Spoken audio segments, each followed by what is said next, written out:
Hi ನಮಸ್ಕಾರ ಕರ್ನಾಟಕ. ನಾನು ನಿಮ್ಮ ಇನ್ಫಿಬ್ರೋ. ಇತ್ತೀಚೆಗಷ್ಟೇ ನಾನು ಬಸವೇಶ್ವರ ದೇವರ ದರ್ಶನ ಪಡೆಯೋಕೆ ಅಂತ ಕುರುವತ್ತಿ ಕ್ಷೇತ್ರಕ್ಕೆ ಹೋಗಿದ್ದೆ.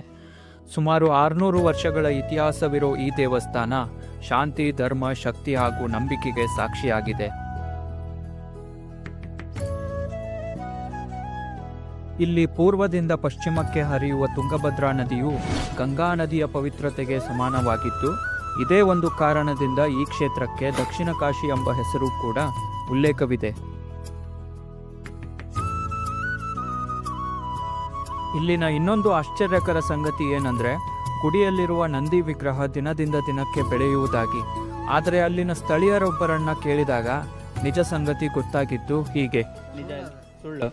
ಹಾರಿ ಹೆಂಗ್ ಹೋಗೈತ್ರಿ ಕಲ್ಲ ಇದ್ರೊಳಗ ಮತ್ತೆ ಬೆಳೀತದ ಅಂತಾರಲ್ರಿ? ಬೆಳೆದಿಲ್ಲ ಅದು ಎಷ್ಟದ ಅಷ್ಟೇ ಇದೆ. ಹಂಗ್ ಬೆಳೆದಿದ್ರ ಗುಡಿ ನೋಡಿ ಎಬ್ಬಿಸ್ಕೊಂತ ಕಟ್ಕೊಂತ ಹೋಗ್ಬೋದು.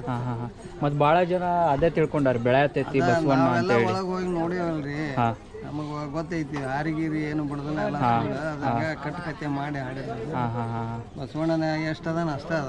ಏನ 30ನೇ ಇದಕ್ಕೆ ಶತಮಾನಕ್ಕ ಅವ ಎದ್ದು ಗರಿಕೆ ಮೇಯ್ಬೇಕು ಅಂತ ಹೇಳ್ತಾನಲ್ಲ ಬಬಲಾಜಿ, ಆ ಥರ ಆದ್ರೂ ಹೇಳ್ಬೋದು. ನಂದಿ ವಿಗ್ರಹ ಬೆಳೆಯುವುದಿಲ್ಲ, ಬದಲಾಗಿ 30ನೇ ಶತಮಾನದಲ್ಲಿ ಲೋಕ ಕಲ್ಯಾಣಕ್ಕೋಸ್ಕರ ನಿಜ ರೂಪ ತಾಳುವುದಾಗಿ ತಿಳಿದು ಬಂತು.